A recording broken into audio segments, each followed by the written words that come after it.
with Shane McMahon reportedly let go by WWE and more. This is Wrestling Up. My name is John and you're watching the Wrestling Report for February 2nd. Before we get into the rest of the video, make sure you subscribe to Wrestling Up and turn on all notifications to stay up to date with everything in the world of pro wrestling. Also, don't forget to follow us on Instagram at WrestlingHubOfficial and also follow us on Twitter at Wrestling_Hub.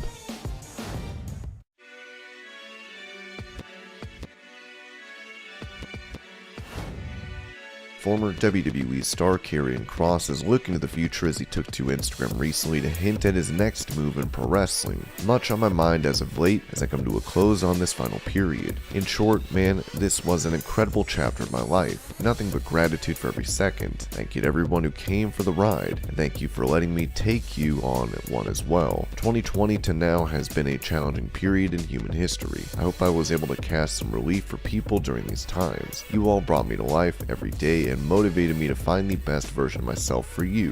As for the future, what you see next may disturb you, as I will not return in peace. Kross would also note during a virtual signing for High Spots on Facebook that he's in talks with promotions, given he is now officially a free agent. I'm speaking to a series of companies, and we shall see where I land. I'm interested in being anywhere and everywhere right now. I have a lot of different ideas that are outside of some conventional concepts, and not to be cryptic, but we'll see.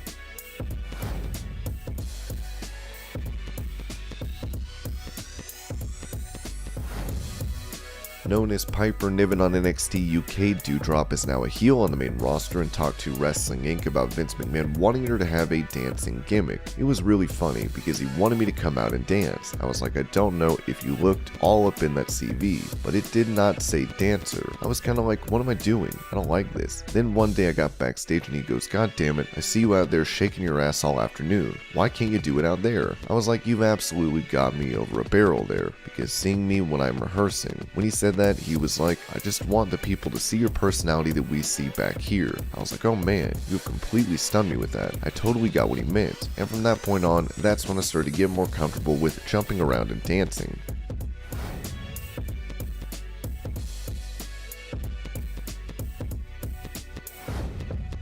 Touching on her in-ring shoot with Charlotte Flair from Raw, Nia Jax told Renee Paquette that the match did not go according to plan due to miscommunication. We were kind of laying into each other, and I was like, what the heck is going on right now? And I think at the point where fans saw on TV, I was just like, forget this, dude. You were laying into me. I have no idea what is going on. So I just gave her a two-piece back, and that kind of rocked her back into like, let's finish this match and get stuff together. Charlotte is one of my best friends, so it was not like we were sitting there super mad. There was some sort of miscommunication. We got backstage and I literally was like, what the hell? I look at her and I said, are you good? She said, yeah. Out there something went off and it didn't feel right.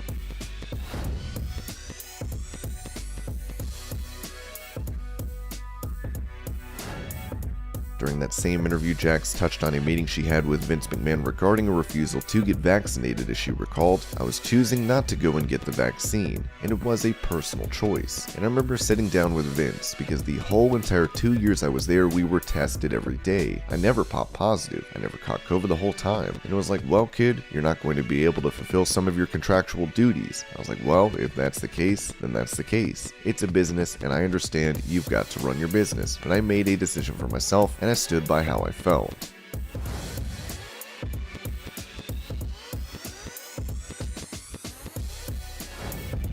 Following his WWE release, Braun Strowman has made appearances for EC3's Control Your Narrative as well as Ring of Honor, with rumors claiming he could be heading to Impact Wrestling. In the meantime, the man himself took to Instagram to post a throwback photo as he wrote, 10 years ago I was over 400 pounds getting ready for the Arnold Sport Strongman. What do y'all think? Should I bulk back up this big? Just kidding. I was miserable at that size, but God bless was I strong. Strowman will also be a part of a pay-per-view in Dubai, as we'll have to see what's to come for the monster among men.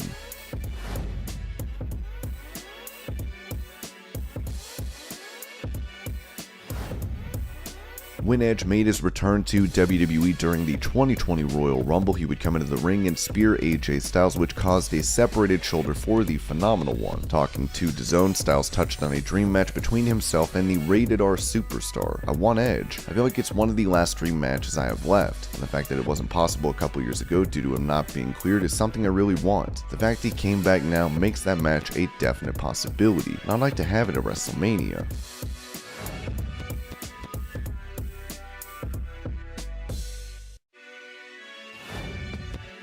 With her remaining undefeated in AEW, TBS champion Jade Cargill looks to be one of the fastest rising stars in the promotion. Speaking to Fightful, she responded to critics claiming she is green in the ring, saying, "I would say I'm still fairly new. Let's be real. 26 matches compared to my peers who've done 100 plus matches and have done this for years and years, I'm still new. I don't take criticism when people tell me I'm green. That's fine. That's great. For somebody that's so green and doing what I'm doing and putting the position I've been put in, that's like, thank you. I'm being compared to people who have been doing this for so many years. I'm green like money. I bring the money into the house, regardless if somebody's watching TV at 10 o'clock at night, just flipping through the channels. Let's be real. If they see my fine ass, they're going to stop. You know what they're going to do? They're going to see my Instagram handle. After every one of my matches, my followers go up every single time. Whether that's you looking at how fine I am, whether that's you seeing me killing in a match, whatever it is, I'm bringing in the money. Even if people talk crap about me, good or bad, thank you. Keep bringing it. Keep me trending. I could care less, but I'm fairly new. I'm still learning on the job. Every match, there is something I'm learning that I never knew before. Like my first time using a chair ever. I took that bad. Now if I ever have a chair in my hand from here on out, I know what to do. I've been in some rough and tough situations, but I thank Tony Khan for having the trust and belief in me because a lot of people wouldn't. At the end of the day, people are going to crap on me regardless because I am new and because literally I came out of nowhere. That's fine and I bring on the hate, but I'm still new. Given her unbeaten streak, comparisons to Goldberg have been drawn, with Cargill having this to say about it to Tim Walters. It's amazing. It feels great. Being that I have no type of wrestling background prior to my first match on March 3rd, it's breathtaking. It feels amazing for me to be compared to someone with such a stature, and I'm blessed. Our owner, Tony Khan, puts me in a remarkable position and I'm grateful. I work hard, but I'm very grateful.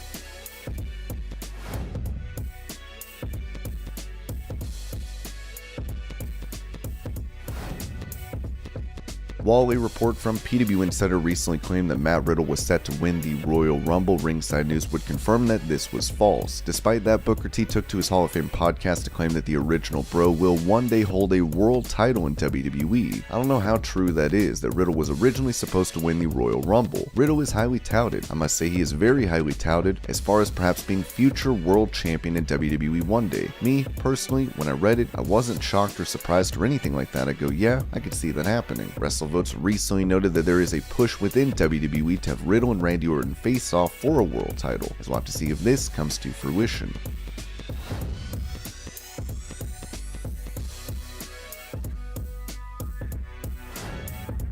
Speaking of Booker T, he talked about the recent Royal Rumble pay-per-view, noting that it was brought down by disappointing entrants. I think the Men's Rumble was missing those organic surprises. I think that's what it was missing. I think it was missing, for instance, one-of-a-kind RVD showing up. That's what the Rumble was pretty much built upon. Who are we going to see that we totally didn't expect to see? But man, we are so happy to see him. One of those types of moments. I think we missed out on that. I think the Royal Rumble this year was about the finish.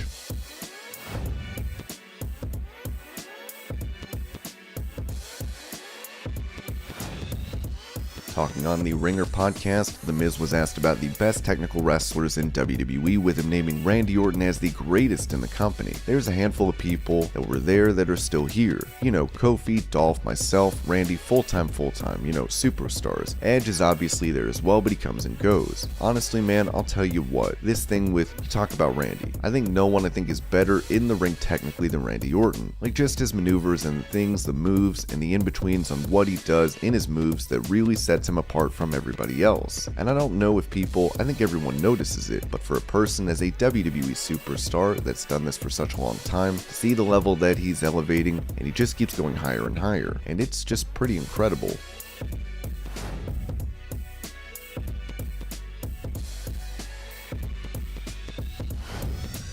With him returning to be a part of the Men's Royal Rumble match, Shane McMahon would garner a ton of heat within WWE according to reports. It was said that he buried producers, talent in the ring, and even went against the plans of his father. Given the outrage, it seems the son of Vince McMahon is no longer with the company, with Ringside News reporting that there's a lot going on with Shane McMahon. He is now off Raw, Elimination Chamber, and WrestleMania. A tenured source within the company told us that Vince McMahon is also quietly using the term let go to describe the situation. Shane McMahon has been let go. Vince had no choice. Shane created chaos, had everyone in an uproar, pissed off everyone in the Rumble, openly buried other producers, and was changing things that Vince wanted. Vince had no other choice but to send him home. Of course, this would lead to McMahon trending on Twitter with many reacting to this news. Did Vince McMahon just fire his son? Shane McMahon booking himself to be the hardest man alive, everybody thinking he's a and him being bounced out is as funny as seasons 3 to 7 of The Simpsons. So anything happened this morning? Pause. Shane McMahon is being let go from WWE. Shane McMahon has apparently been let go by WWE, so that can only mean one thing.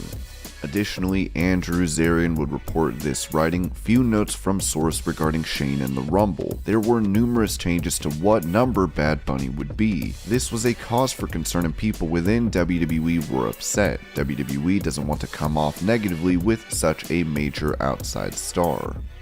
Also, PW Insider would report, writing, "It was said that Shane was obviously frustrated the day of the show and that some believe that came from his ideas being shot down by Vince McMahon. The talk was he was upset that he wasn't being allowed to do what he wanted and was greatly preoccupied by his own role in the Rumble."